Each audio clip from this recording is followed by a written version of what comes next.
हमारे व्यस्त जीवन में ईश्वर की आवाज़। बड़े काम की तैयारी लंबी चलती है। ईश्वर के मनुष्य बनने की तैयारी सबसे खास तैयारी थी।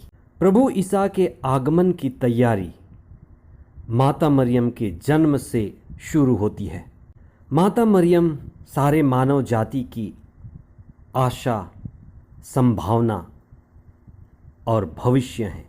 जैसा पेड़ वैसा फल, जैसे माता पिता वैसे बच्चे। आज हम कुंवारी मरियम का जन्मदिन मनाते हैं और हमारी मुक्ति योजना का ये सबसे अहम दिन है। हम बिना माध्यम के, मीडियम के ईश्वर को नहीं जान सकते। ईश्वर को जानने के लिए कोई ना कोई माध्यम की जरूरत है। ईश्वर निराकार है, निर्गुण है, अज्ञेय है। संत यूहन्ना ने अपने सुसमाचार के अध्याय 1 पद संख्या 14 में लिखा है, शब्द देह बना और हमारे बीच में निवास किया।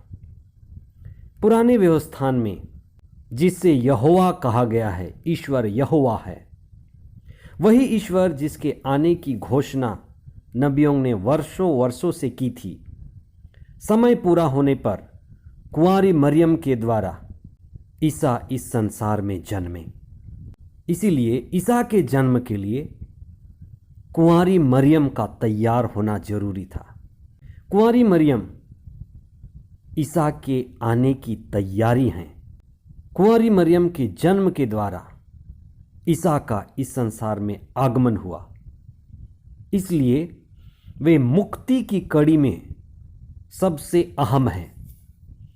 23वां सामान्य सप्ताह 8 सितंबर 2022 बृहस्पतिवार, कुंवारी मरियम का जन्मोत्सव। पहला पाठ नबी मीका का ग्रंथ अध्याय 5 पद संख्याएं 1 से 4 तक और संत मती का सुसमाचार अध्याय 1 पद संख्याएं 18 से 23 तक। इस्राएल का सबसे प्रसिद्ध राजा दाऊद था और वह चाहता था कि ईश्वर ने उसे महान बनाया है। उसने कई लड़ाइयाँ जीती, उसने अपने लिए भव्य महल भी बनाए और वह ईश्वर के लिए भी भव्य मंदिर बनाना चाहता था। मंदिर बनाने का काम ईश्वर ने दाऊद को नहीं, लेकिन उसके पुत्र सुलेमान को दिया। जब ईश्वर अपने पुत्र को संसार की मुक्ति के लिए मुक्ति दाता बनाकर इस दुनिया में भेजना चाहा, तो उसने कुंवारी मरियम को अपने पुत्र की माता बनने के लिए चुना। जब हम आज कुंवारी मरियम के जन्मोत्सव मना रहे हैं, कुंवारी मरियम के जन्म के विषय में धर्मशास्त्र में कोई जिक्र नहीं मिलता है, कोई ऐतिहासिक लेख जो प्रमाणिक है नहीं मिलता है। कलीसिया 3 लोगों का जन्मदिन मनाती है, एक तो प्रभु यीशु, दूसरी कुंवारी मरियम और तीसरे यूहन्ना बपतिस्ता। कुछ दंत कथा है। पारंपरिक कथा के अनुसार कुंवारी मरियम के माता पिता संत जोआकिम और अन्ना वर्षों तक संतान रहित थे। जो भी कि जोआकिम धनी व्यक्ति था, संतान रहित होने के कारण दुखी और जीवन में अपूर्णता का अनुभव करता था। कहा जाता है कि उन्होंने एक तीर्थ यात्रा की और उस तीर्थ यात्रा में विशेष प्रार्थना की। प्रार्थना के बाद वे मंदिर में कुछ दान देना चाहते थे, लेकिन पुरोहित ने दान इसलिए स्वीकार नहीं किया क्योंकि वे निसंतान थे। निसंतान होने के कारण उनका दान अस्वीकार कर लिया गया। निसंतान दंपति को श्रापित माना जाता था। इसलिए उस तीर्थ यात्रा में उन्होंने विशेष प्रार्थना की कि ईश्वर उन्हें एक संतान दे दे और वे उस संतान को ईश्वर को ही समर्पित कर देंगे। उस प्रार्थना के बाद कुछ समय बाद उन्हें एक संतान मिला जिसका नाम मरियम रखा गया।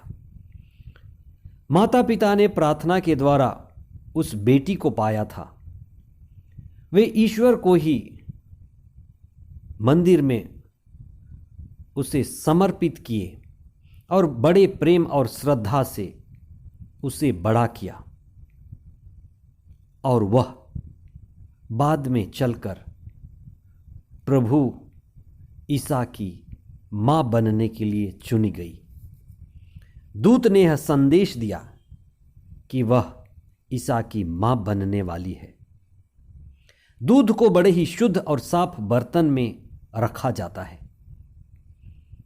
इसीलिए माता मरियम को हम कृपा पात्री कहते हैं कि ईश्वर ने उन्हें अपनी विशेष कृपा से ढक करके रखा।